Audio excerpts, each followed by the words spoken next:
Assalamualaikum warahmatullahi wabarakatuh. Kali ini saya akan membahas materi tentang ijtihad.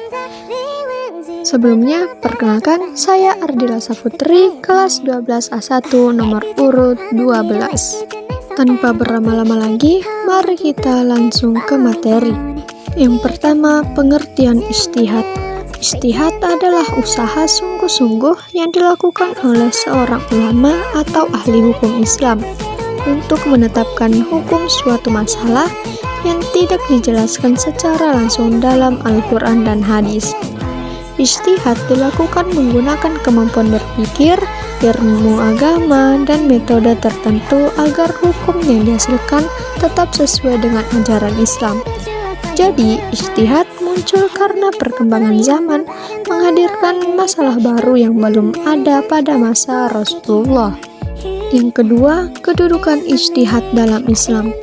Ijtihad memiliki kedudukan penting karena menjadi cara menetapkan hukum baru, menjawab persoalan kehidupan modern, menunjukkan bahwa Islam bersifat fleksibel dan relevan sepanjang zaman. Namun, ijtihad tidak boleh bertentangan dengan Al-Quran dan hadis. Yang ketiga, tujuan ijtihad. Tujuan dilakukannya ijtihad antara lain: 1. Menentukan hukum terhadap masalah baru. 2. Memberikan kemudahan bagi umat Islam. 3. Menjaga kemaslahatan manusia. Dan 4. Menyesuaikan ajaran Islam dengan perkembangan zaman tanpa meninggalkan prinsip syariat. Yang keempat, syarat orang yang melakukan ijtihad atau mujtahid. Tidak semua orang boleh berijtihad. Seorang mujtahid harus memiliki syarat, yaitu menguasai Al-Quran dan hadis, memahami bahasa Arab dengan baik, mengetahui ilmu fiqh dan usul fiqh, memahami tujuan Islam, berakhlak baik dan adil, dan memiliki kemampuan berpikir mendalam. Yang kelima, bentuk atau metode ijtihad. Beberapa metode ijtihad yang digunakan ulama. A. Ijma', yaitu kesepakatan para ulama terhadap suatu hukum setelah wafatnya Rasulullah. B. Qiyas, yaitu menetapkan hukum suatu perkara baru dengan membandingkannya pada perkara lama yang sudah ada hukumnya karena memiliki sebab yang sama. C. Istihsan, menentukan hukum dengan mempertimbangkan kebaikan atau kemaslahatan. D. Masalah mursalah, yaitu menetapkan hukum berdasarkan manfaat umum bagi masyarakat. E.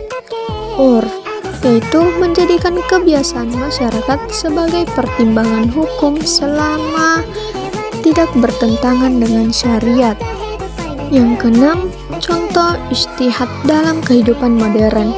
Beberapa contoh hasil ijtihad yaitu hukum transaksi digital dan perbankan modern, donor organ tubuh, bayi tabung, penggunaan teknologi dalam ibadah, serta sistem ekonomi syariah. Masalah tersebut tidak ada pada zaman Rasulullah sehingga membutuhkan ijtihad ulama. Yang ketujuh, hikmah ijtihad. Hikmah atau manfaat ijtihad yaitu Islam tetap relevan di setiap zaman, memudahkan umat menghadapi perubahan sosial, menunjukkan bahwa Islam menghargai akal manusia, dan memberikan solusi terhadap persoalan baru. Jadi, kesimpulannya, ijtihad adalah usaha para ulama untuk menetapkan hukum Islam terhadap masalah baru yang belum dijelaskan secara langsung dalam Al-Quran dan hadis. Ijtihad dilakukan dengan syarat tertentu dan menggunakan berbagai metode agar hukum tetap sesuai dengan prinsip syariat serta membawa kemaslahatan bagi umat. Mungkin itu saja yang sempat saya sampaikan pada materi kali ini. Sekian dari saya. Wassalamualaikum warahmatullahi wabarakatuh.